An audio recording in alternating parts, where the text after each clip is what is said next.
episode sank. Diving it. Diving it. Diving it. Diving it. What do you think about them? Diving it. Diving it. Diving it. Diving it.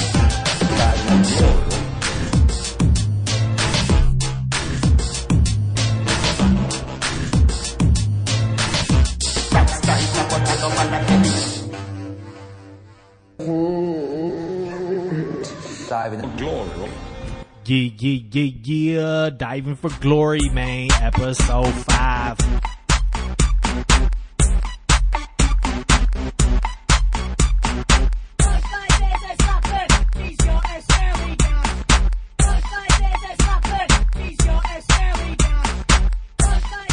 Yeah, our weekly tribute to Posh Spice and her gash.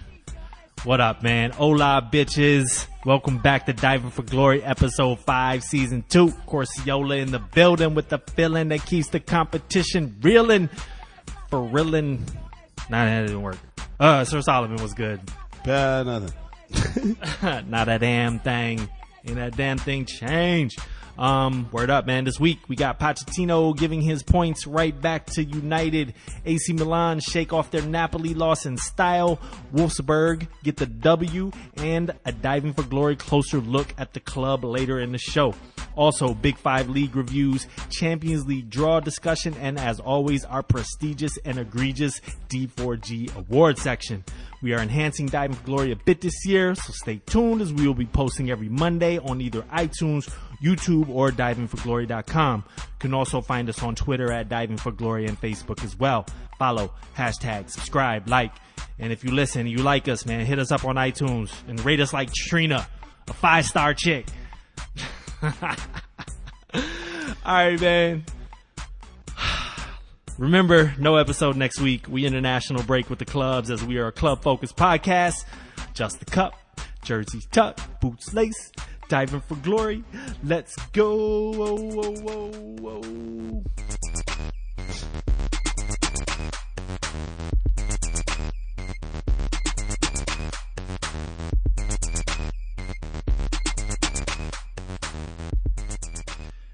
All right, we're going to start off and then back where we started last week with Tottenham.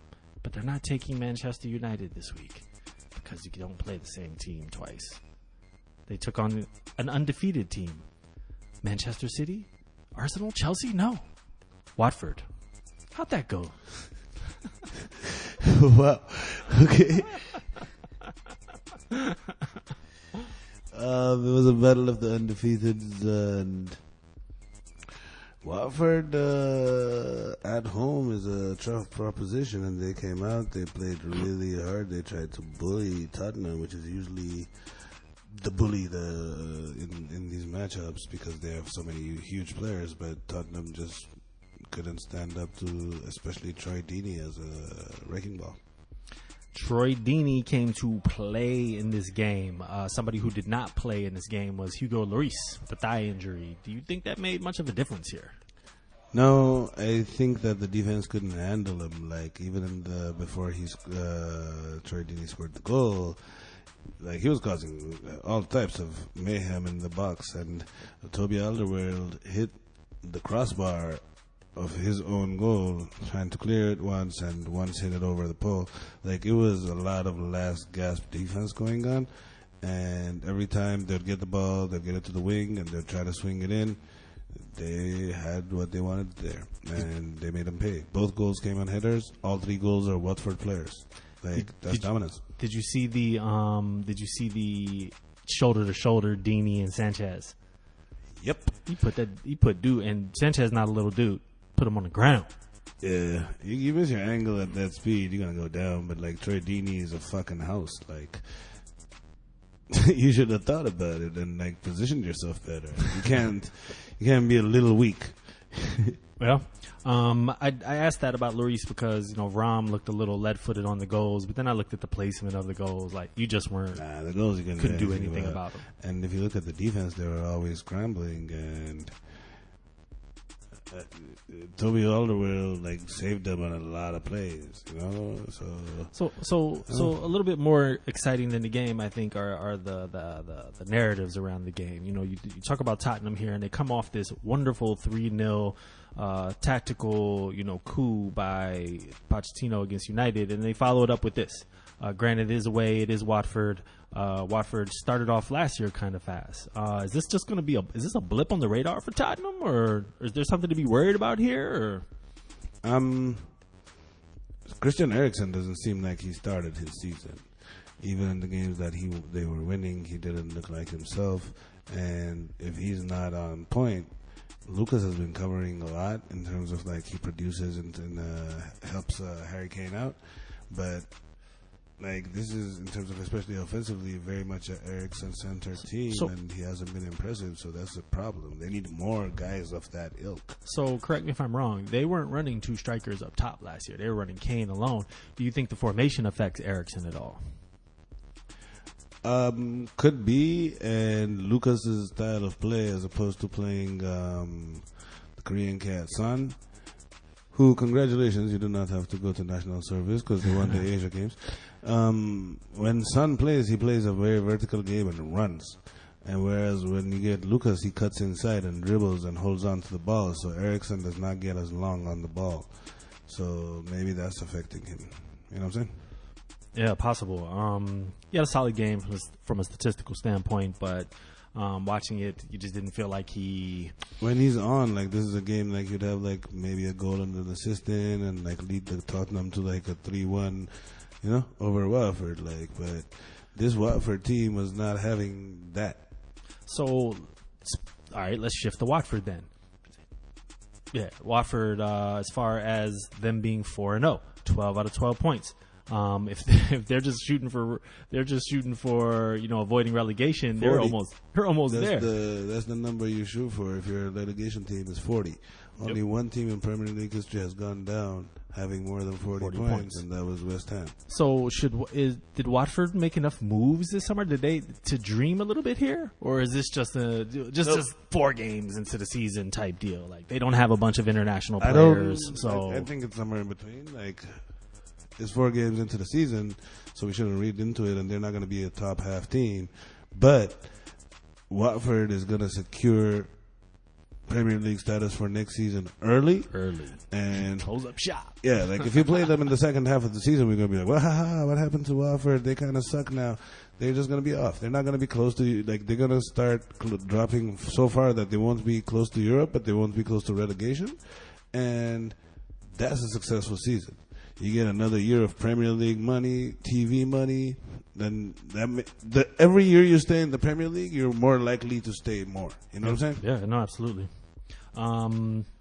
This means that Tottenham is now 3-0-1. Watford is 4-0-0. Man of the match for you, Troy, Mr. Deeney. Absolutely. Like he showed them like English football. You get it to the winger.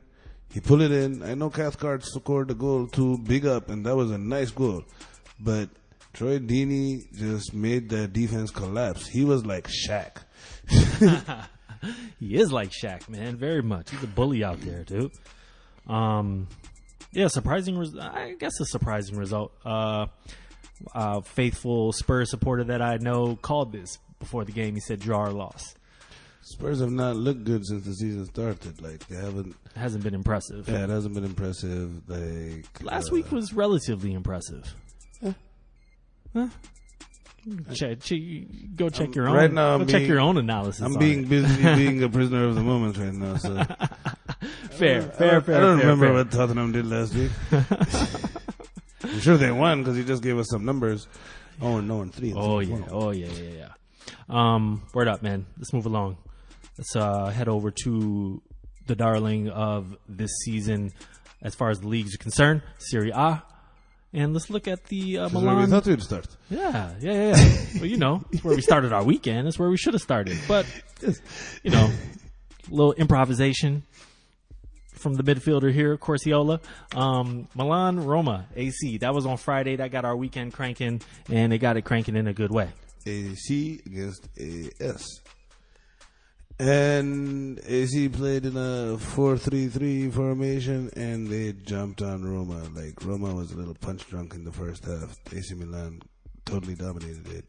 And I was mucho impressed with my man Frank Kessie. He runs in midfield so much. It's almost like watching a young Arturo Vidal, except he's got more energy, you know? And he got a 40th minute goal for his work, but like he really disrupted Roma's midfield in the first half. And Roma, in the first half, the one player that I was really impressed with was Javier Pastore. Mm-hmm. Yeah, he looked like he was up for the game. He made some passes, but Dzeko and Schick were, I don't know. Schick were shit. Yeah, and the thing is, where's Under? You know what? Oh, where is he? Cengiz, and I think that means in Turkish, I don't know. Cengiz Under. Shit. I didn't get it. Last year, I kept talking all season about how good Eusebio Di Francesco's 4-3-3 formation was. So he played a 3-4-1-2. I noticed that. I was like, backfield. Yep. Maybe selling Rudiger, and then last year, whoever the fuck they sold, they got rid of Strootman too. Yeah, PSG. but that's because they have a glut. Like, he wasn't going to get the playing time as the Campbell, but I'm like, why change? But that team right now has gone through a lot of changes, so it's going to take them a little time to gel. Kevin Strootman and Nainggolan played a lot of football last year, and they're both gone. And Justin Kluivert can't just hemorrhage players. Huh? I mean, like, can't just hemorrhage players. And yeah, but this year the difference is with Monchi being here, I think they bought a lot more than they sold. So second half, sorry about that, my man. Second half, after it starts, Roma get, like really balanced. They tied in the 50th minute with a Federico Fazio goal. And they actually look good. Both fucking teams have VAR goal removals, you know what I'm saying? It was insane. I thought that Gonzalo Higuain was going to break the big game duck, which we always talk about, but he seems to score like regularly on big games. But yep. So his goal got taken away, and right at the end, though, through a turnover, they get a fast break, and Gonzalo Higuain makes a fucking dime of a pass. Yeah. To Patrick Quattroni, came on as the fucking midfielder. 95th minute. Yes. Yeah, last play of the game, basically. Yes. And then the last thing you heard is Patrick Quattroni. And it was game over. It was a fun game. It was a fun, exciting game. Yes. And both teams came to play football. And I was surprised when I saw the stats, though. Roma only had 6 shots. Yeah. To AC's 26. And that kind of, I didn't think it was that lopsided. Like, AC looked a lot more active. And the Roma front line had 3. Patrick Schick had 1 and Dzeko had 2. Yep. Like, so were they just that bad? Or, all right, so tactically here, like you mentioned, so they run out this, like a 3-4-1-2 or some shit? 3-4-1-2, yeah. So it seems like he wanted to control midfield a little more. And I didn't feel like... That doesn't do that as much, because like he has, out of the midfield that we're counting, 2 of them are basically left back and right back, right? Mm-hmm. But with Kessie and the midfielders at Milano, like they got in there, they fucked them up, and they just tossed it. And once they got control of that midfield, especially in the first half, Dzeko and Schick were just not getting service. Like, sometimes you saw Edin Dzeko play deep in AC Milan territory. I mean, in Roma territory, like bringing the ball up from essentially halfway into his own half. And that's where I wanted to get to, because I just didn't see the service. I just didn't see the connection, the link up there between the midfielders and the front 3, basically. And then Justin Kluivert, he's gonna come through, but like, he's young. And then they bought in El Shaarawy, and I'm like, you fucking made all these purchases and stuff. Like, you're gonna try to beat Milano with El Shaarawy again, whatever. But like, he didn't do shit. Yeah, like, okay, he brought some pace. Seemed a little more active, but and a lot of coaches, when you get good new players and stuff, and this is somebody that they like just really fiending for, they're not gonna play them until they feel they can trust them, and like until they feel they understand what they're doing. So maybe he's not there yet. I don't know, but AC Milan, Gattuso, we laugh, we joke, but he's a good coach. He's a good manager. Like, he's getting the team in position. Sometimes they win. What is it? Sometimes he does good, sometimes he does shit. You know but they've been good since last year when he took over. And I mean, Napoli and Roma. I mean, you're talking top of the table teams, and they held their own for the most part. And even the games that they lose, like, they go ahead, like they're scoring they're controlling for long periods of time. They know what they're doing. Like, for about a year and a half, you didn't know on Sunday who was going to be playing for AC Milan, what position it was, like what performance you'd get. Now at least you know what. Like, he's building an identity. And the leadership, they're bringing back like Mancini and Paolo Maldini. They brought back ex-players. And Kaká, they're bringing them back into the fold. And this kind of stuff is that's like important, man. Important. That's And culture, look at Juventus, look at Real. Like, even them when they were in their prime, like Ancelotti's an ex-Milan player. You know, like they groomed him. He was assistant to Arrigo Sacchi, and that's how they bring them up. And then they kind of got too successful, and they went away from it, and they started always being international, whatever. But like, they're trying to go back.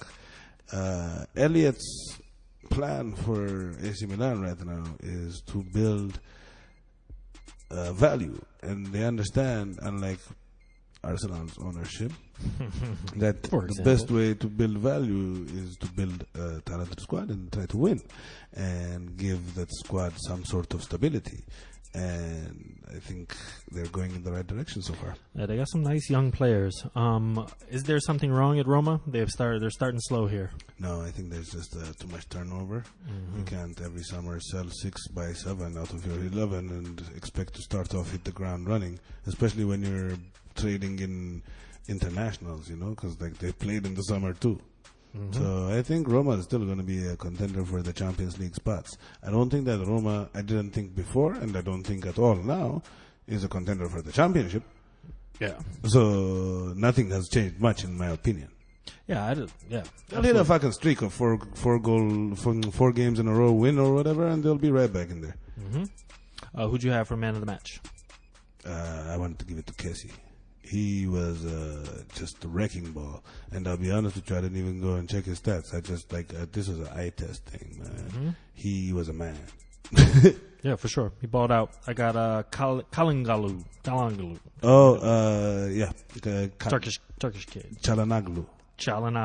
Yes. Don't see how that H is there. But, yeah, Turkey, 24 years old, man. Last year, 6 goals and 7 assists. He's came through Leverkusen. 7 key passes this game. Yes. He was just active up front. He really made up for Suso disappearing. Like, Suso didn't really have a good game in this. And Çalhanoğlu didn't really, Çalhanoğlu, whatever. Anyways, Hakan. Let's just call him Hakan. That's his first name. Yeah. So, Hakan didn't especially have a especially good game. But his stick-to-itism was fucking impressive. Like, he just kept coming back, and that's what they needed. And I was texting with friends. I said, AC Milan is one proper playmaker away from being a really, really good team. They have the box-to-box guy. They have the wing guy. They have striker. Defense is decent.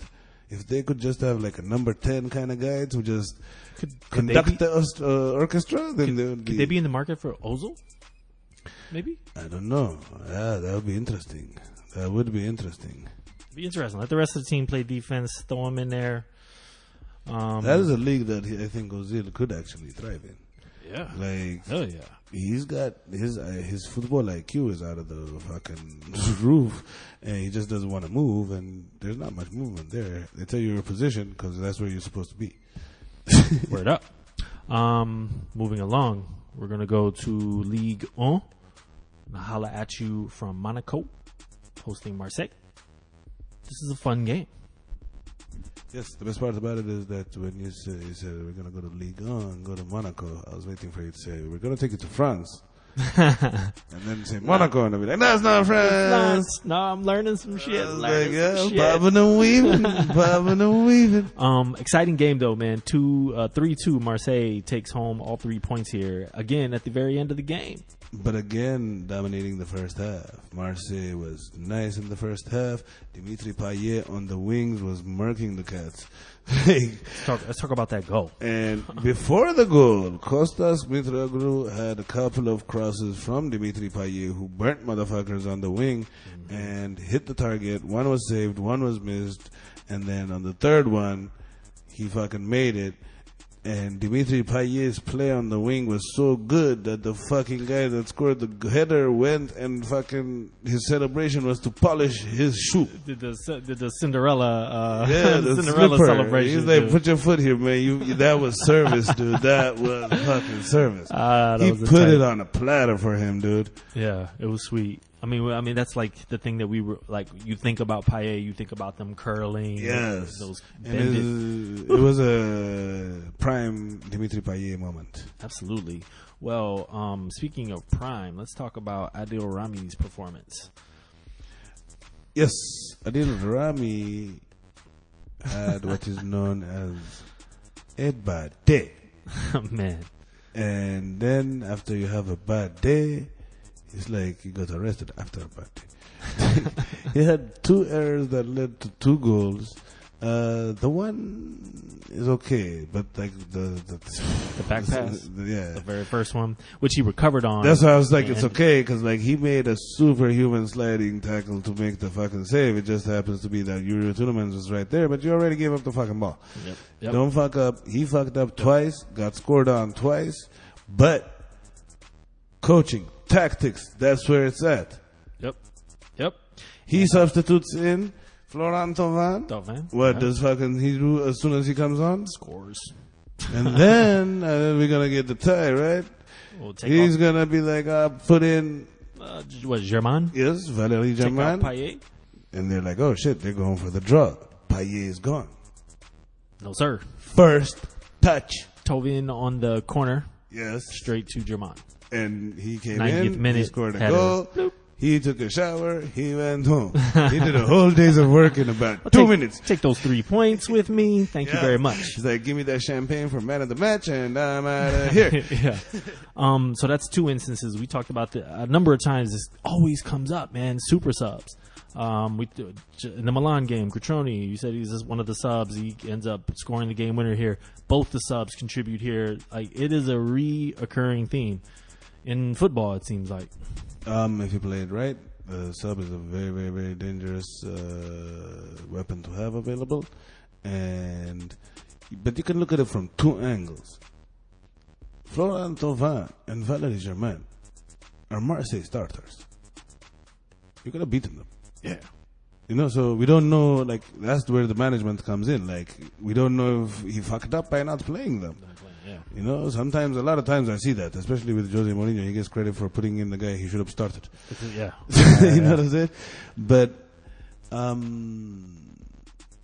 think they're going in the right. Like, Luis Garcia is a good coach. They're going in the right direction, and I think if Adil Rami doesn't fuck up, man, that was going to be a showcase performance by Marseille yesterday. Yeah, they were going to wax Monaco. Dude, they put it on Monaco. Like, by the time Kostas scored, they already had their hands on their knees. That's how exhausted they had. It was like a wrecking ball just over and over. Yeah, and Monaco over. came out a little bit at the second half, but that was that, and that's all they could really sustain. They're clearly on a downswing so far this year. 1-1 and 2 losses. They hasn't looked pretty either. They have Southampton summers every summer.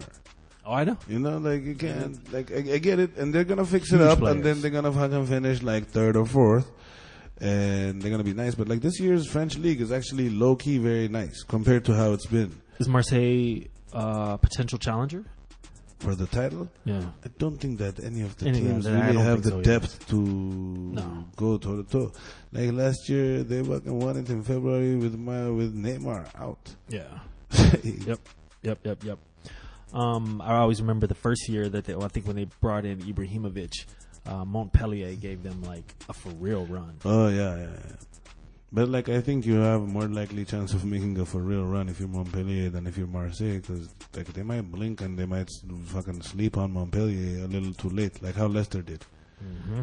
You know. Mm-hmm. All right. Your man of the match. My man of the match is going to be Florent Thauvin. Yep.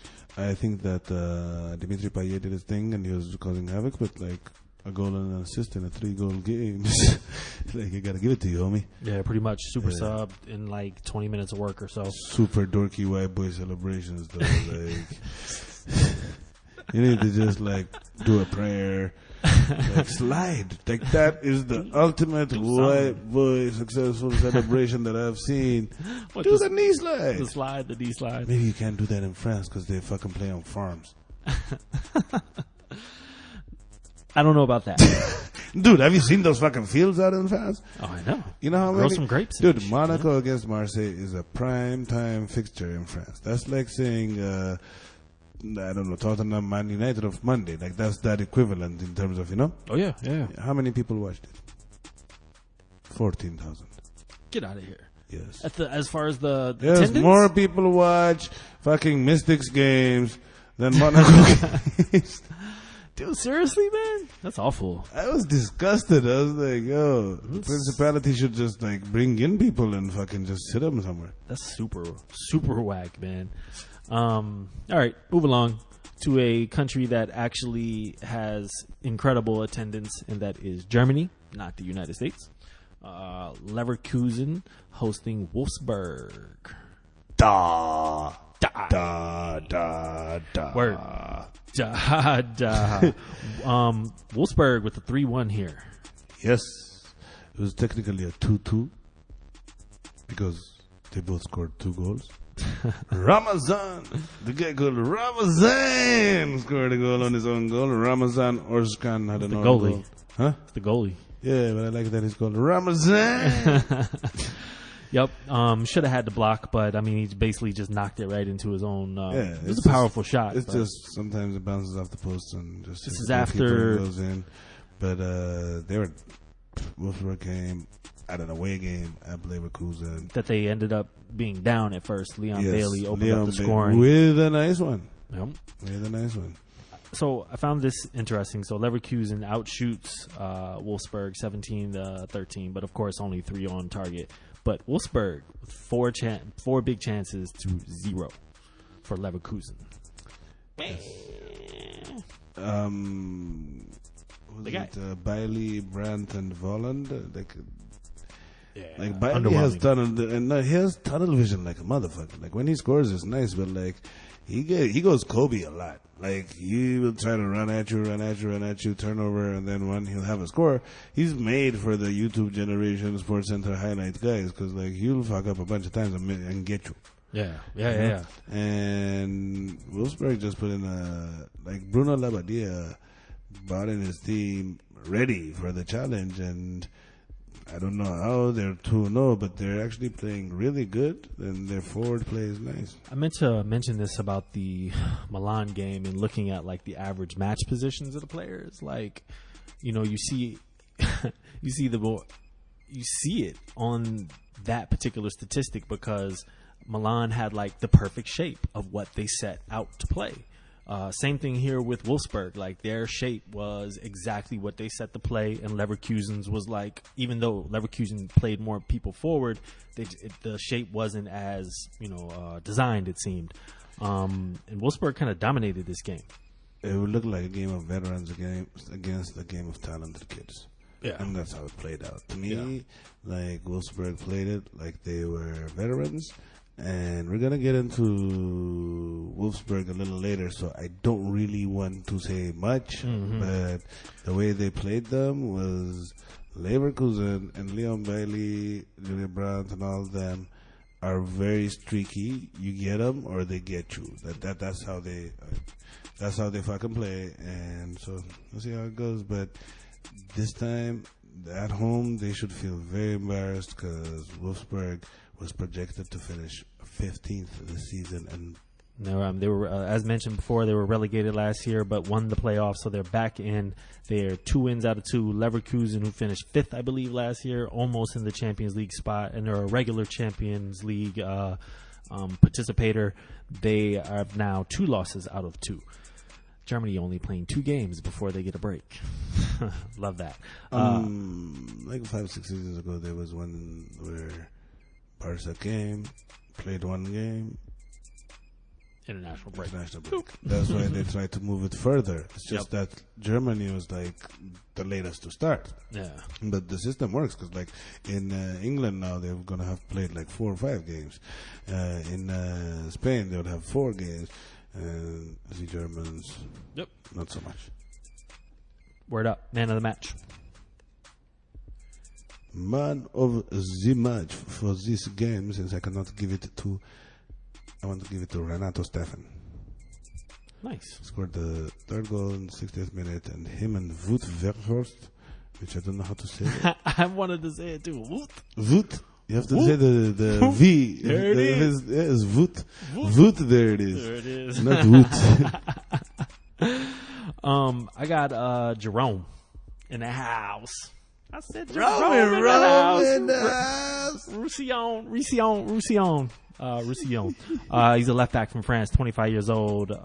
He had assist. He had a last man tackle, which basically saved the goal.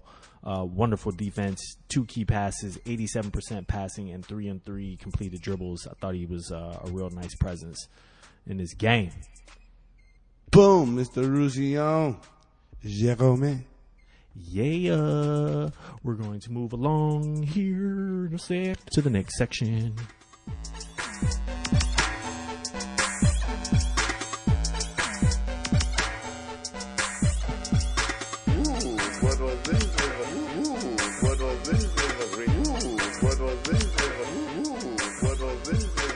Well, what was it, Jurgen? Moving along, man. Midfield. We're going to start you off, as we will be doing consistently here, with an EPL review. Saturday morning gets it cranking with Leicester City hosting Liverpool. 2-1 Liverpool.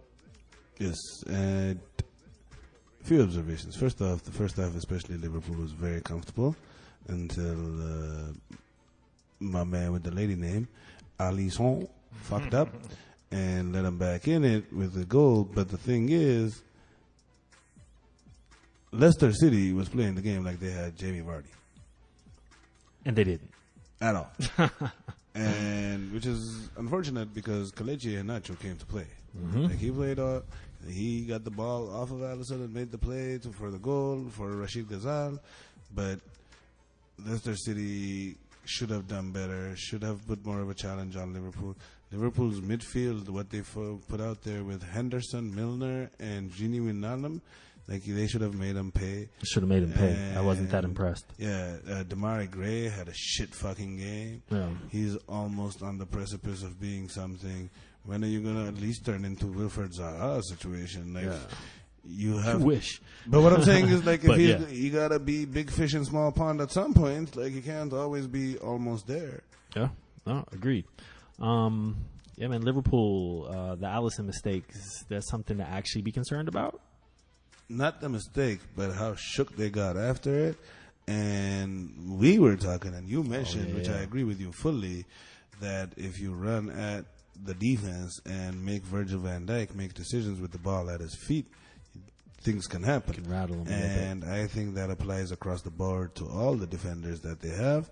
And since Virgil van Dijk is a colossus, like on defense, we don't discuss any of his negatives, but like he was looking a little shook in quite a few occasions. The press's darling this week, I felt like, was Joe Gomez, and he had a pretty good game. He played good in center back.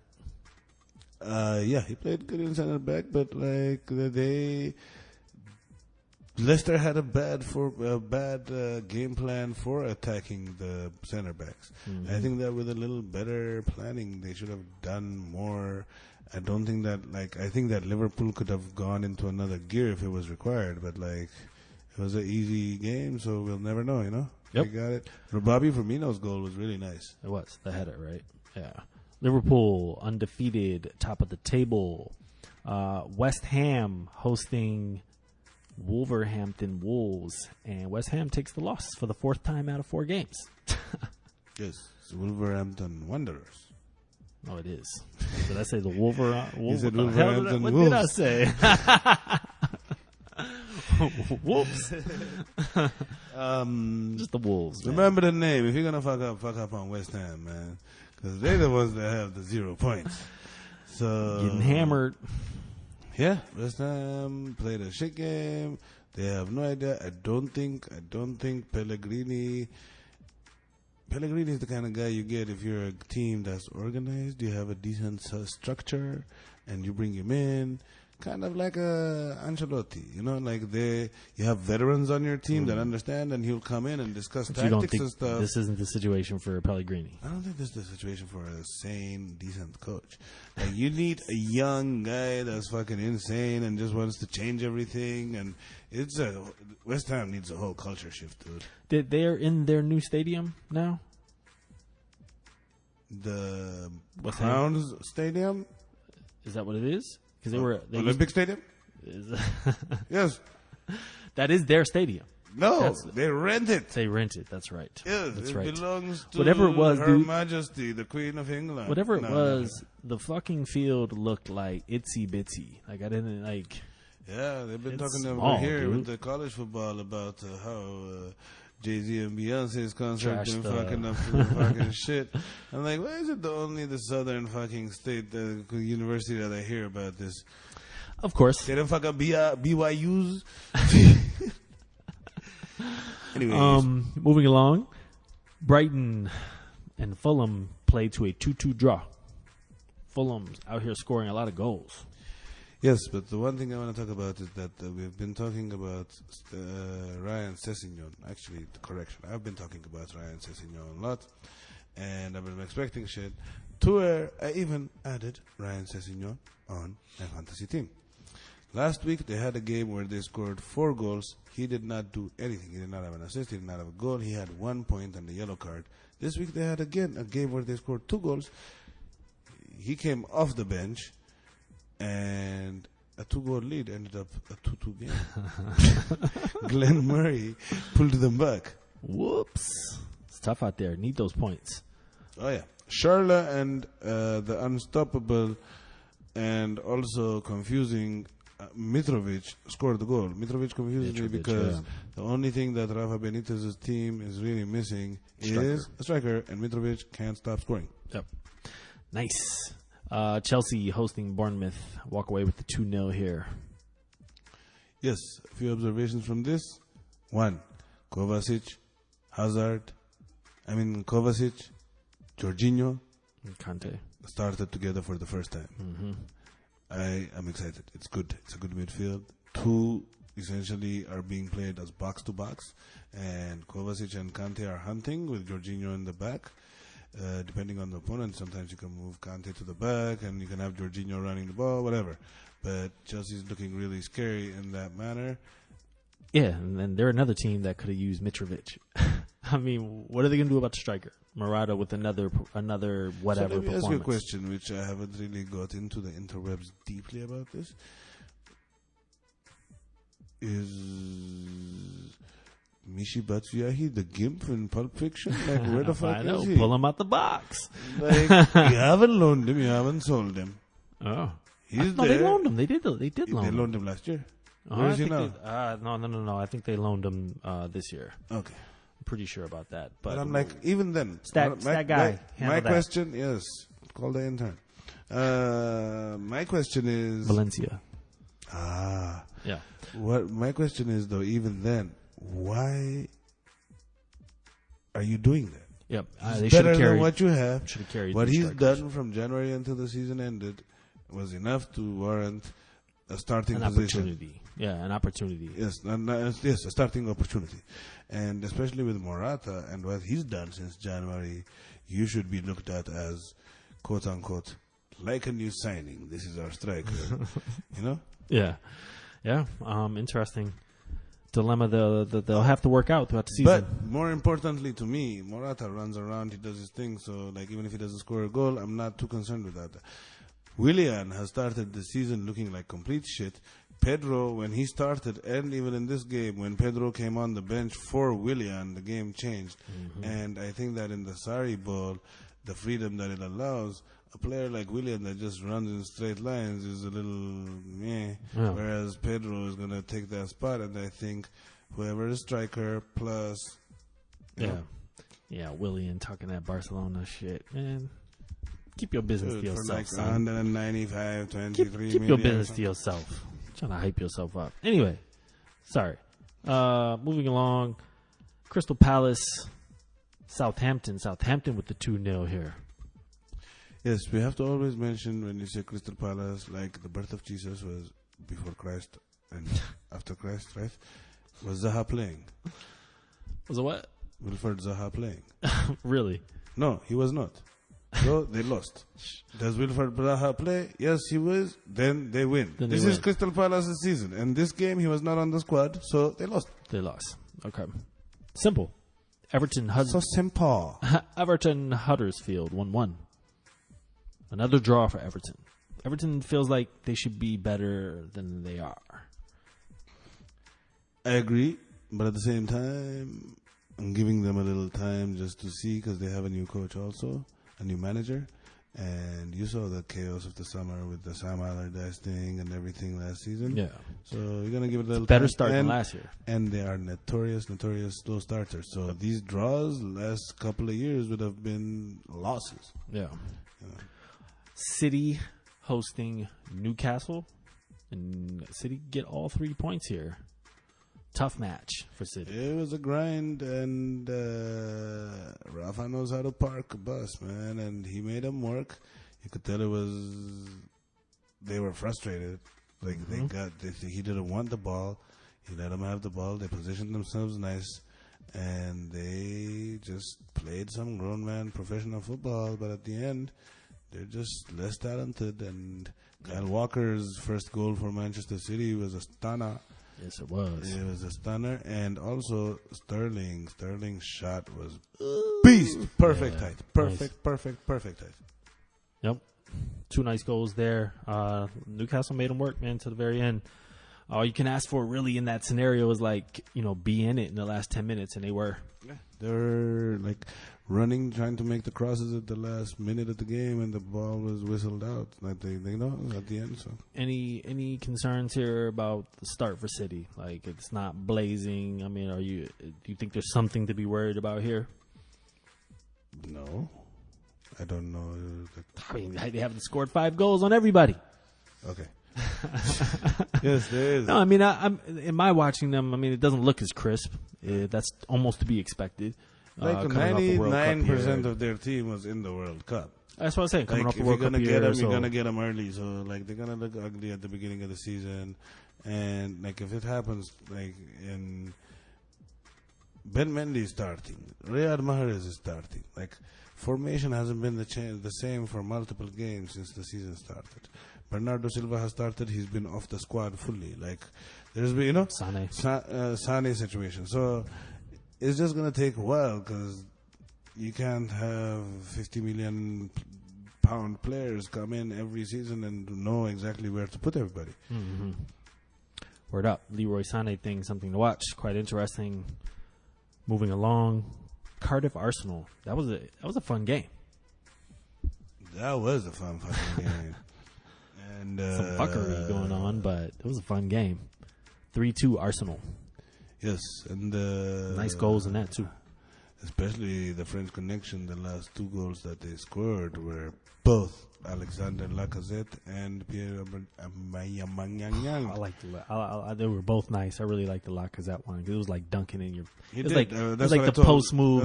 That's what I was telling my friend. I was like, "Yo, he just dunked it on him," and I showed him, and he was like, "Yeah." And also, I like his because it's the winning goal. Mm-hmm. Like a winning goal is bigger than a tying goal, also. Yep. I feel like more games go by for Arsenal. I'm liking Lacazette more as a player, even though we singled him out the other week. Do you like Lacazette more, or do you also like playing with 2 strikers? We'll see how that goes against other teams, but I mean, I think you got to get all these fully off the table like some teams have. I think that like you play Cardiff, you should be able to put in multiple striker situations, and then sometimes against bigger teams, you put in more midfielders or defenders. But like to see that they can Yes. play together is good. It's very good. It's very good. It bodes well for them. Now that back line, that Arsenal back line, woo! You know, it's funny. I was watching the first half, and I turned it on right after Arsenal had taken the lead. Yep. And then I was watching. I was like, hit about the 43rd minute or whatever. I'm like, yo, this is when Wenger teams used to fuck up. Right before the half or right before the end. I wonder if this Emery... They're like, here, hold my beer. No. They're like, yes, immediately a goal happened right before halftime. I was like, oh, shit, Arsenal hasn't changed. Man, but also to that point, like, I was watching it when it went 2-2. Texting my buddy, I was like, they're gonna pull this through, man. I've seen this movie too many times at Arsenal. You know, like, it feels like they should lose this game. Like, Cardiff actually blew that game. Like, they actually missed the nut. If they had any quality putting the ball in the net, they would have fucking won that game like 4-2. Yeah, but they wouldn't also be just coming up from the first division. They would have been, you know, like... Oh, exactly. Yeah. Word up. All right, moving along. We have the last game, which was very much anticipated by the media. Burnley hosting Manchester United, and United got their 3 points. United played a Lukaku-level opponent, and this is the games that Lukaku makes his money on. Lukaku-level opponent. I'm serious. These are the games that Lukaku's £70 million transfer is valued on, and like this is what they talk about when they give him Player of the Month and this, something like. Yep. So he had 2 goals. Alexis Sanchez got to pad his stats by assisting on one of the goals, so he gets to be happy. It was a nice pass, though. It was a nice pass, but who gives a flying fuck? Like, you haven't done shit for 6 months. 6 months. Like, I can make a nice pass every once in a while. Yeah, and then like I feel like But the Lukaku was team- hella active this game. The team looks too nervy and too agitated. Lukaku looks nice in that game because they just kept giving him through passes, and he was like running at a smaller defender than he was. He had a nice And he was juke in like- one of them. Yeah, but like if you look at who they're playing, it was like, okay, once you got ahead and then you scored a second goal, you're up 2-0 against a team that has maybe 1 goal in it. Yeah. Like Burnley last year was one of the lowest scoring teams, and it was their defense. So if you crack their defense twice, you're getting 3 points. And Burnley had a Europa qualifier in midweek. On Thursday. On Thursday. Yeah. Like, I mean, they're not, either way. But the funny thing is, after the 2-0 up, fucking Marcus Rashford gets hoodwinked by a veteran play on the Cardiff. On Burnley, and the guy frustrates him by kicking him while after he had done the tackle. The guy should have actually got at least a yellow, probably a red. But Marcus Rashford turned around. He did not actually do a headbutt like an attacking headbutt, but he thought it was going to be one of those we're going to get in each other's face and push each other by forehead. No. The guy, although you have to say, did not completely die for glory. No, he didn't. He made a meal out of it. Yep. He made a snack out of it. Yeah. And rightfully, Marcus Rashford gets sent off. But after that, they looked flustered. That team did not. That was one of the least comfortable 2-0s. I kept expecting them to pull to the whole at least time. one back, yeah, maybe, the whole but time. And I'm like, they just couldn't muster it. they're a team that they don't have any self belief right now. If you have if you have a Mitrovic. Yeah. Oh, you might fuck up this team, dude. And then they played a completely different 4 players in defense than last time, which were a completely different defense from the time before that. So, timing, who cares about timing? Yeah. Well, Josie stays out of the news for the week, kind of, going into the international break. And we are going to move on to our next section, which is the rest of the world. And start you off with some La Liga, because La Liga was plenty interesting this weekend. The rest of Europe. The rest of Europe. Yeah, we are not going to be giving you African results. It's true. And It's all not. that. It's not the promising. world. I do not know what happened in the Singapore Premier League. I was asking a buddy real quick. Side note: Where do you think MLS is ranked? As a league? I was like probably in the 40s. On attendance or talent? Quality of clubs and all that shit. I don't know. I read an article that had the Romanian Premier League listed above them. I think that's bullshit. Oh, man. Is that article written in Romania? Quite possibly. Straight out of a Russian troll farm. La Liga, man. Celta Vigo say, welcome to our home, Atleti. Now get the fuck out and give us your 3 points. Double up. Atleti took it on the chin. And particularly Diego Godin and Savic took it on the fucking chin. Yeah, Godin was pretty bad. They ran at him last year's, outside of Barcelona, basically best offense. I mean, Real Madrid once Ronaldo woke up, but in the league over the course of the season, one of the best offenses met one of the best defenses, and the best defense couldn't stand on this game. Savic got sent off, but by the time he did, they were already down. They were already fucked. And Atletico, I was talking earlier about managers being confident in their players. They played 0 of their new purchases in the starting lineup. Really? Thomas Lamar came off the bench and actually impressed like a motherfucker. Mm-hmm. But they seemed stale. And Celta Vigo knew them. They came at them. And they did not know. Oh, yeah. They're like, yo, what kind of pass? Chest pass? Nah. Ass pass. Ass pass. Oh, man. All 3 points for Vigo. That's tough for Atleti. Villarreal hosting Girona. Girona come away with the 1-0. Yellow Submarine starting off slow. Yellow Submarine... until it hits mid-season form and they start clicking, they're starting a player who basically thought he was going to be amputated a year ago. Santi Cazorla is playing for Villarreal. That's right. Damn. And they're working him into play. And he's like their big guy. It's not like just a guy, Yeah, 34-year-old big guy. 34-year-old little guy, big guy. Yeah. Stuani with the goal here. Girona trying to stay up again. Our boy Per. What's up, Per? What's up, Per? Madrid fucking waxed Leganes 4-1. Another brace by Le Benz. Le Benz. Killing it this year, man. I think another goal by Bale as well. Yep. And they both seem to run a lot more and cover a lot more space and just a whole hell of a lot more interested than being water boys for Ronaldo. They're like, wow, where's Ronaldo? Pass it to him.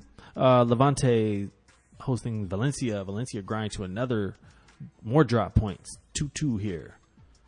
Yeah, Levante is tough, and Levante and Valencia are actually geographically close to each other also.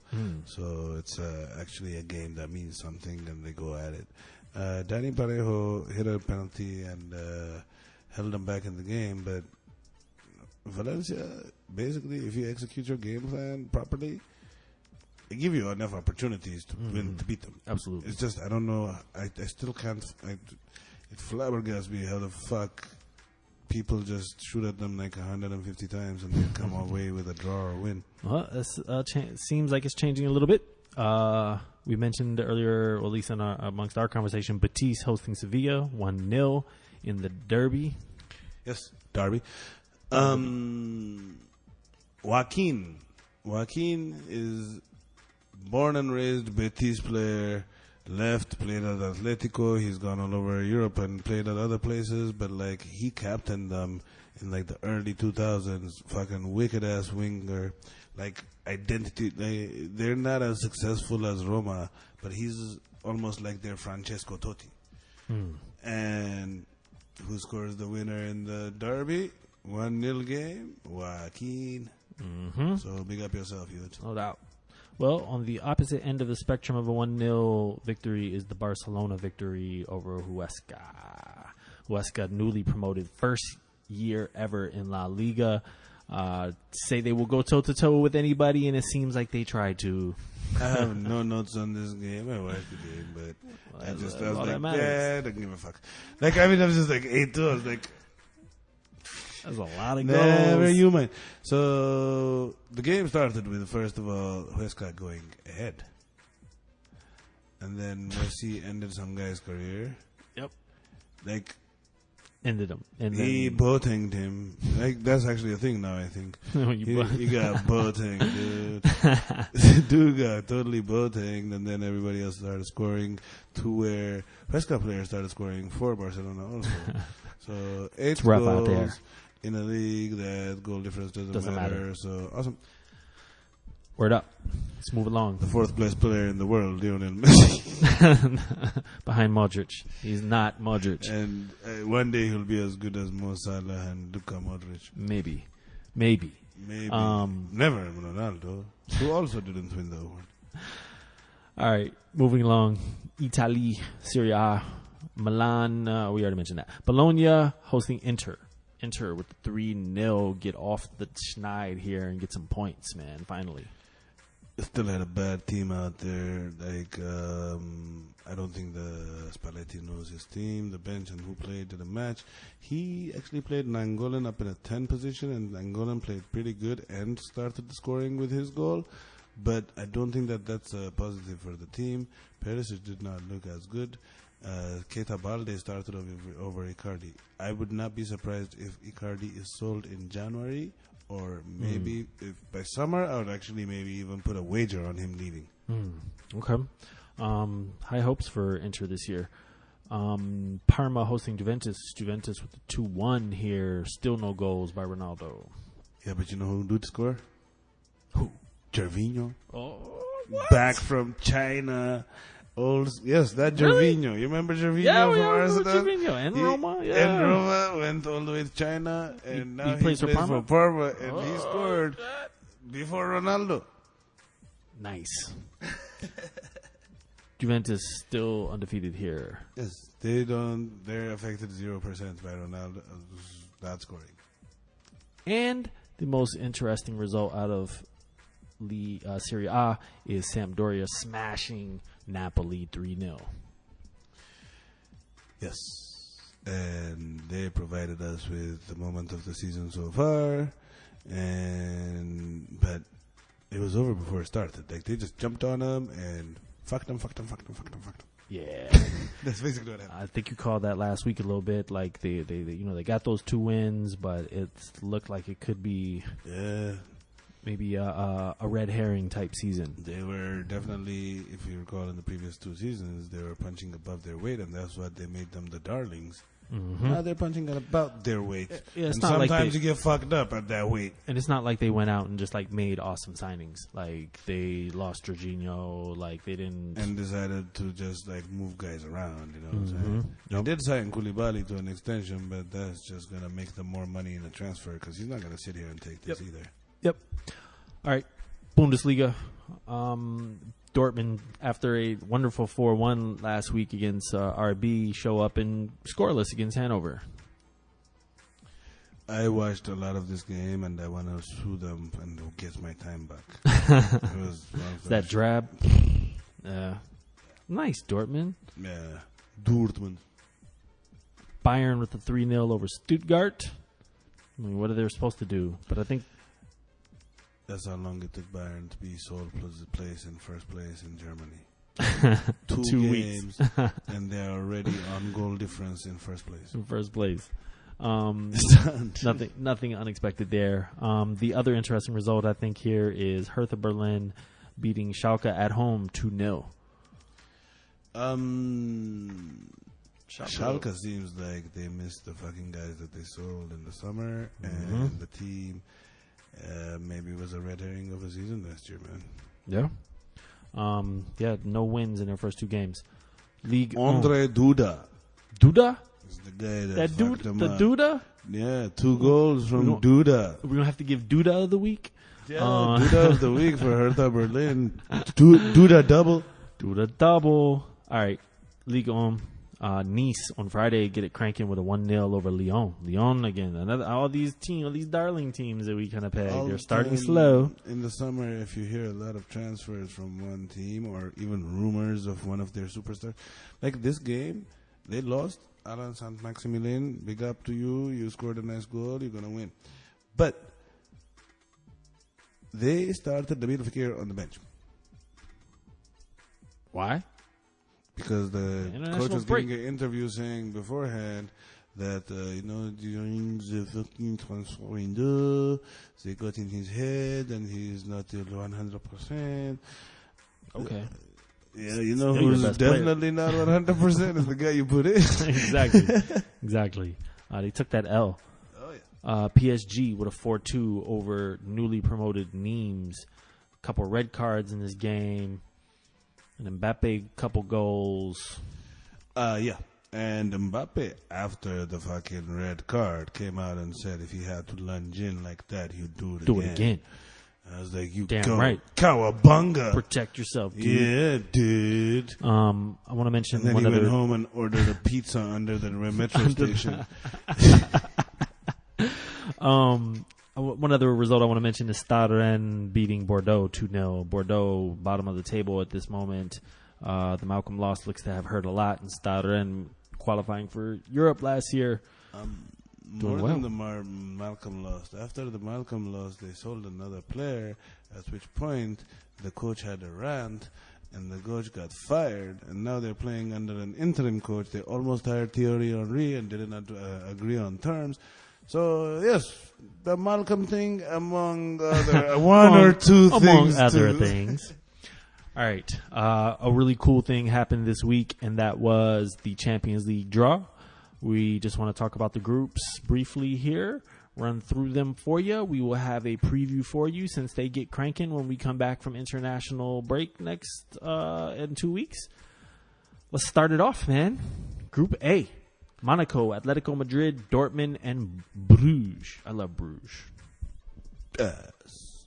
But they're going to get their ass whooped. But the other three look like a nice...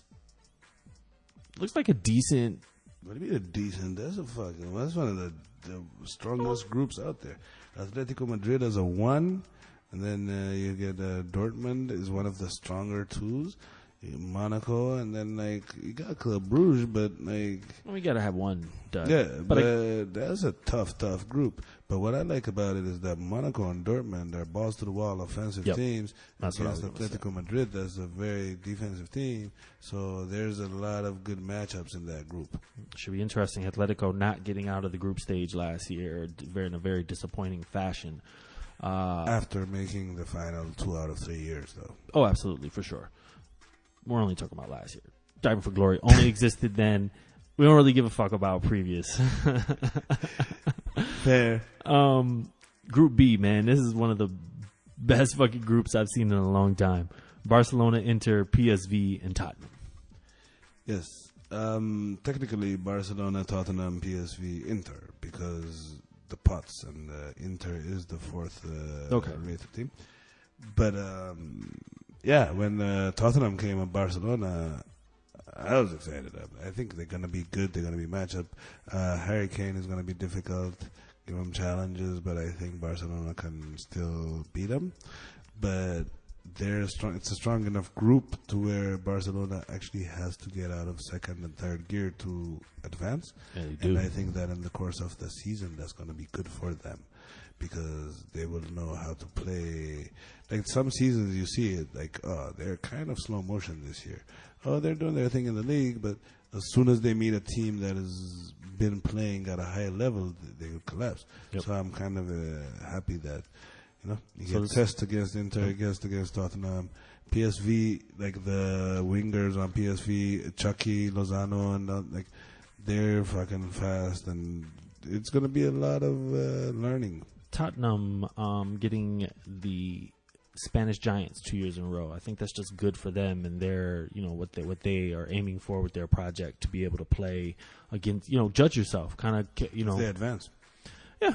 Well, I mean, they're going to play Barcelona twice. And they played Real Madrid twice last year. That's all I'm saying. Understood. They did well against Real Madrid. What I'm saying is if they play Barcelona twice this year, drop points at Inter or something, and they don't get out of the group. Oh, yeah. Playing against Barcelona was not that valuable of a learning experience. No, man. No, I disagree, dude. Okay.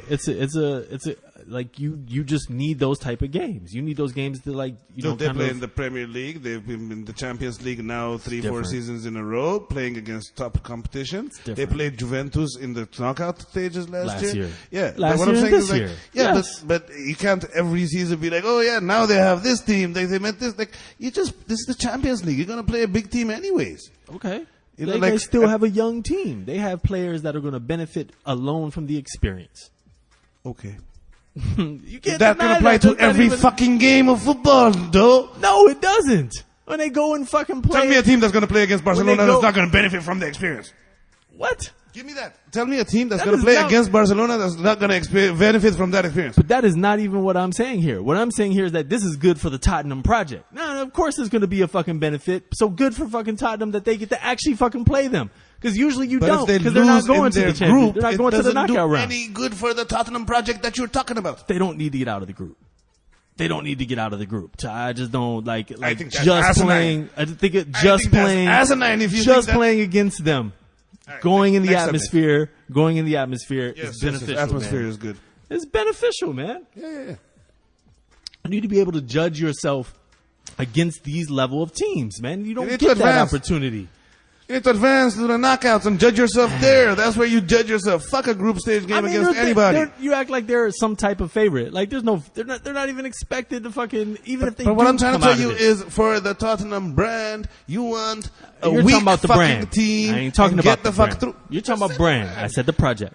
I didn't say the brand. Whatever. For the project, you want to go as far in the Champions League as you can every season. You do not want for your project to play Barcelona. In fact, what they want is to avoid Barcelona until it's a final. I disagree. Okay. Moving along, Group C. I can't say this. Liverpool, PSG. One question though. How much did they benefit from playing Juventus last year? We'll see this year. We'll see. Hopefully, it was a fucking learning experience. But what I'm saying is, They were one of the best teams. but in that same point, if they had drawn like Bayer Leverkusen or something, they would have played the next level, Okay. made more money, got more experience by playing the next team. But playing That's- Leverkusen ain't the same as playing like Juventus But or advancing playing to the Madrid. next round of the Champions League is bigger than experiencing playing Okay. a big team. Okay, I get your point. You disagree. I don't agree. Exactly, which is hilarious. It depends who you play. It depends who you Okay. play. You play a bunch of nobodies leading up to it. It's different. Liverpool When you played a bunch of nobodies and got to the fucking final. When you go to the Camp Nou, it's fucking different. Go jerk off there if you want, but the game is about results, though. I will jerk off there. All right, man, come on. Liverpool, PSG, Napoli, and Red Star Belgrade. that's what that is. Tell me what that's what that says. I That is a lot of consonants. do not. Red Star Belgrade, my comrade. Did you go to like their actual website? Like, why is it like got like? I don't know. Crevenza Svezda. Yes, them. Crevenza is actually. I really hope that they go to the final. Shut up, man. Shut the fuck up. They have no chance here. No, they have absolutely This zero is chance. This is an amazing group as well. And Red Star might not get out of this group, which they won't. But the games at Red Star, Liverpool, Red Star. your fans better wear black t-shirts, white t-shirts, Yeah. gray. Do not wear your colors. Don't come there in your shirts. Especially this post-gentrification England where you're taking your families and people from fan clubs in DC to watch games. Nah. If you don't have your hooligans, stay home. Stay at home for sure. That's why I write for a Liverpool matchup. Fascinating here. Liverpool, PSG, Napoli, Liverpool, PSG looks like a lot of fun. Man. I think all the games in this group are actually, as the Red Star home games. Their away games, I think they'll get fucked a lot. Yeah. But other than that, all the games I think are spectacular. Pretty good. Moving along, because we have three awesome groups, we get a group like Lokomotiv, Porto, Schalke, and Galatasaray, which are like kind of evenly matched teams in a weird kind of way. Might make for some entertaining football. Yeah, I think it's going to be entertaining football. This is the group that every first and second place finisher is going to hope that they play against. Like in the draw for the next round. Yep. Next group is Bayern Munich's. And the next Phoenix? group is what's their Bayern, group? Benfica, Ajax, and AEK. Okay, yeah. I think Bayern is going to coast, and probably between Ajax and Benfica for second place. Yep. Ajax is on having qualified for this Champions League was very important for them because they get to keep like Denny, the kid that Barca wants, De Jong. Yeah. Anyways, one of the somethings from Holland, and they get to keep a couple of players. So it's big. Hope that they put up good performance because Ajax is a legend in the Champions League. No doubt. Moving along, we have Manchester City, Lyon, Shakhtar, and Hoffenheim. City. Yeah, for sure. Do they play Shakhtar at least once a year? I swear they do. Are they owned by like the same people? Is this a friendly? Is this ICC Shakhtar? Yeah, City needs to be a little careful here, but they should walk through this, man. Moving along, next group: Roma, CSKA, Victoria Plzen, and Real Madrid. I think that is Roma and Real Madrid. One of them, they would probably play to a couple of ties and advance as first and second place. Yeah, CSK is always that tough home proposition, but just because of the trip. Yeah, whoever plays them when it's less wintry is going to win the league. I mean, they're going to win the group, and the guy that plays them when it's more wintry is going to lose to them or tie and finish in second place. Yep. Here and for the final group, we have Juventus, Valencia, and the Catholic Church's two favorite teams, Man United and Young Boys. And Juventus's nickname is the old lady. The old lady. Nice. Young boys and old ladies over here. Young Boys. Young Boys are balled in for their little play-in game, but they're playing with the big boys here. I think the bookies have Valencia finishing above Manchester United. Okay. And Juventus top of the group, so that is some defensive football I'm looking at right there. And everybody's just going to set up in their own half. Juventus will be on they're going to go after it. Valencia, so the Young Boys. Yeah, we'll see.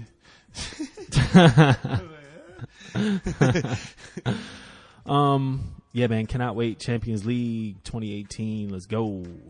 With all that being said, we're going to hit you with our final section for the day.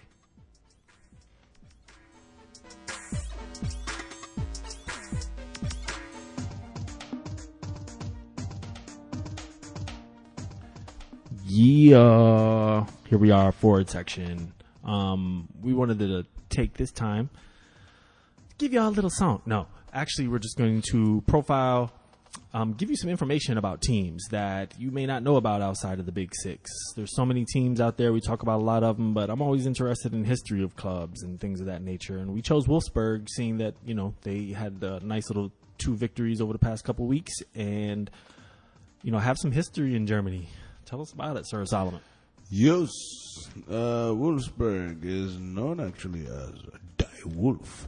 And Die Wolf is a quite interesting nickname. But this is a team, although they are sponsored by industry giant in Volkswagen, and they're from around that area that Volkswagen headquarters is located, they're known for being quite chaotic. And they've always been one of the up and down teams, like go down to one level and come back up to the Bundesliga.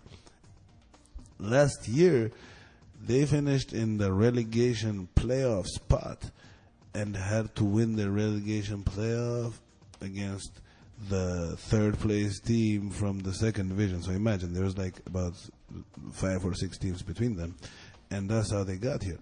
Bruno Labbadia, the coach, has not had big success in Germany over his whole career. He's known as the Bundesliga savior in terms of the Bundesliga fireman, because he's good at putting out fires and avoiding relegation, but he cannot last any longer than that.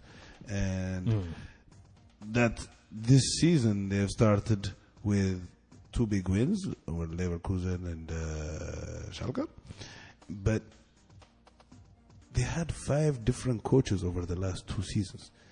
They had 3 coaches last season. 3 coaches. This last team season? is so fucking chaotic that when you talk about, you know how we laugh about Arsenal, we used to say like a new signing? Mm-hmm. The president of the team, straight-faced, said, we have a preseason training this year with the coach, so we're excited. And that's an accomplishment. Like by now, they would have probably fired some guy. So this level of stability and weeks and weeks of not firing a coach has really shown it's the effect. And they bought, but the funny thing is, their previous general manager, director of football guy was a buffoon. And so they replaced him, and they got, hold on one second. This is De Bruyne's old team for a year. Like, they were Champions League a few years ago. Yes. Now they have won fucking 6 games in a row, starting from next season. So it starts from the top down, and the sporting director right now is Jörg Schmadtke. It's spelled Schmadtke. DTK together. How do you fucking make a word with those 3 letters one after the other? How did you pronounce it? What, did they have I like, did an wrong. audio? That's how I pronounced it. It's wrong. I don't know I'm right. I just said whatever I saw. You said it with such confidence, I believed it, man. But Hey, it's the entertainment industry. But so this guy comes in, and before him was this guy called Olaf Rebbe, Rebbe, who's now 39 years old, and he was a inexperienced, and he was a buffoon. You know where he works now? He's a sporting director at Huddersfield Town. Really? Who has a German coach. Got you. So, and they got the German coach there too, right? Wagner. Exactly, that's what I'm saying. They got Wagner there too, through the guy. So they move on a couple of like unsuccessful signings. Landry Di Mata, they sent him over to Anderlecht. They had another guy, Richard Lee Bowser, and they sent him on loan to Porto. And then they just adjusted the team. They brought in offensive players that have played in Germany on loan or cheap buys, or Germans that were playing somewhere else and struggling. Like they had to get one guy, Marcel Tesserand, they recalled him from a successful loan at Ingolstadt. Yeah. So they have that. Felix Klaus, they got him from Hanover for $3 million. You know, this is the kind of money they're working with. 25-year-old vendor Jerome Roussillon, yeah. $5 million from Montpellier. Nice. You know, and that's the kind of business that this guy is doing, and that's really where it's at. They're building a young team that's exciting. We'll see if it holds, but for now, like they're just Bruno Labbadia might be on to something for a little bit. Yeah, they took De Bruyne in between Chelsea and City. Dude had like 18 goals and 23 assists or something that year. It was like insane. Yes, he had like 15 assists after January, I think. Ridiculous, dude. Yeah. That was cool, man. Wolfsburg with the W. Die Wolf awards. Die Wolf and the Fireman. Duda of the week. Duda of the week goes to Lionel Messi. Lionel Messi, toss up there. The 4th best at best player in the world, apparently. I call him Messi. Huh? I call him MSC. Messi. Mbappe. Messi. So he had 2 goals, 2 assists, 9 big chances created. This is like Kobe putting up 81 on the Raptors, man. Yeah, he still put up 81. Except the team that came in, they were, even though you look at the name, they were undefeated. They hadn't lost their previous 2 games. Oh shit! They got the results. Yeah, it's not like it was some team that was busy getting spanked and he just. But anyways, so Messi's performance was outstanding. Find me another game that there was 8 goals in that one person ran, and we can have a discussion. 10, perfect 10. Only because they had to stop. Yeah. No, I was saying his rating. That's what I'm saying. Yeah. Only because they could not go any further than that. Further than 10. Yeah, I got you. Goal of the week goes to Fabio Quagliarella. Yes, Quagliarella. Practice you got it. You got it. Quagmire. Excellent mnemonics. Yo, if you ain't seen this goal, Please go check it out. I'm sure with the Serie A being on ESPN. No, like it was on. Yeah, I mean it was on SportsCenter. Yeah. I mean it's gonna be on Insanity. SportsCenter for a while. It volley back heel from about the penalty spot that changed the ball's direction and like everything. It was just beautiful. Watch it. Pagliarella, Sampdoria 3-0 over Napoli. Fucked them up. Now, we did not discuss to the fullest, but I would like to have a Troy Deeney moment of the day, of the week. And this is when coming back from receiving his award for best defender in the Euro tournament last year. Sergio Ramos, as he was walking by Mo Salah, tapped him on his shoulder that broke and sat right behind him. That dude is a villain, man. Dude, damn. and it wasn't accidental. Like, he touched him at his elbow and moved his hand up all the way to his shoulder. Like, he was like, yeah. And then he sat beside him, right behind him, at which point, Luka Modric, his teammates, turned around and they're congratulating themselves over over Mo Salah. So we had to make an exception for that moment. Wow, son. That is a Deeney moment, son. Woo! G shit. Pastor Troy Deeney. Damn. You might have to be called the Sergio Ramos this season. For real. Damn. All right. Upcoming when we get back from international break, EPL gives you a tasty, delectable treat in Tottenham hosting Liverpool. Yeah, it's definitely That's as tough tasty for as Tottenham. any game that has Tottenham in it can be. They're bland this year.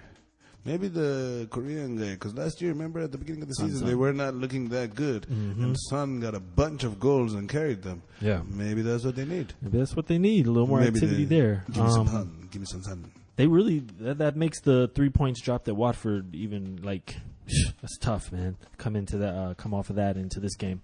And speaking of Watford. And drop shit. They got grabbed by the ankles and they got shook until it fell. Like it didn't just drop out of their pockets, man. True. Watford hosting United.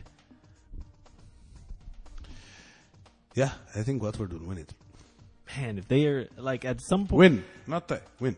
Yeah. At some point, you got to start. It's like that Leicester season. You're like, all right, Leicester will fall off. We'll see. They end up 5-0 with victories over Tottenham United. That's kind of crucial. Especially when you consider that Manchester United has a bunch of players that are going to be going to international break. Trading ain't going nowhere.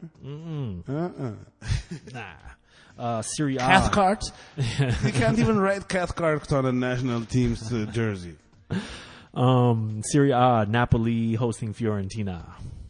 Napoli need to get back on track. Yeah. We'll see how they do, because Fiorentina, they can turn it on sometimes. Simeone. Yeah. Koulibaly got that money, so he ain't playing no more. Bundesliga, Bayern versus Leverkusen. Not too sweet for you, Leverkusen, starting off 2-0. I'm surprised you missed the opportunity to say Bayern versus Bayer. Bayern. I had Munchen, actually. Yeah, man. Leverkusen, tough out there. Mönchengladbach hosting Schalke. Again, Schalke 0-2. Like, tough matchup coming in. I think it's last season's result was an anomaly more than them starting 0-2. For Schalke? Yeah. Okay. I think they'll get it together and they'll be coming back up, but I'm not hugely surprised. What I'm surprised about overall is that in Germany, the guys that we talked about as coming in second, third, fourth, fifth to 4 out of those teams are 4 out of the 5 teams at the bottom of the league right now. Ooh, damn. So, get your act together, bitches. La Liga, Sociedad at home to Barcelona.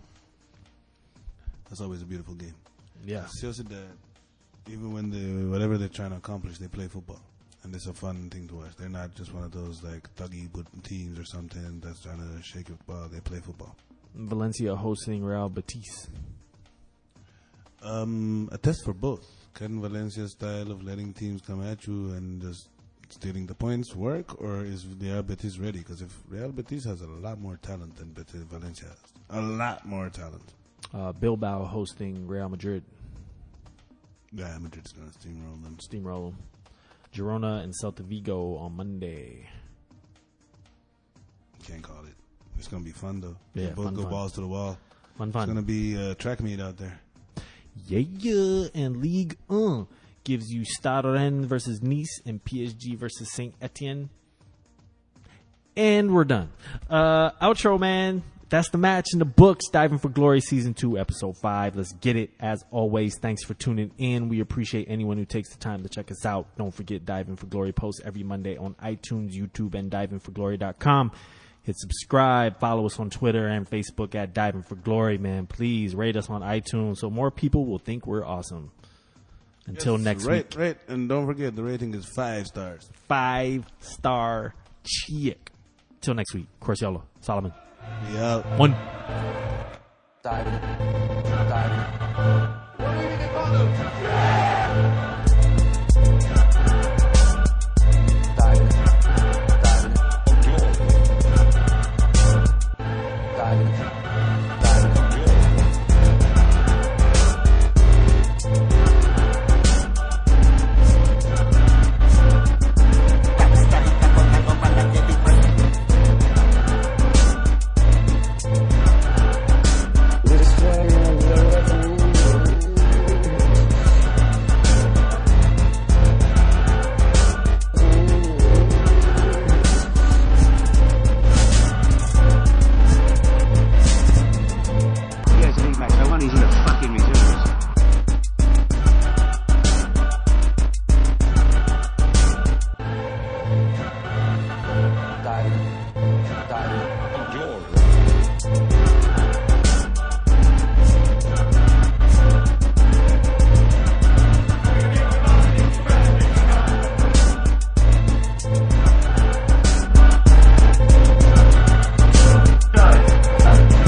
He's not a man. There's nothing more to say. Diving it. Glory.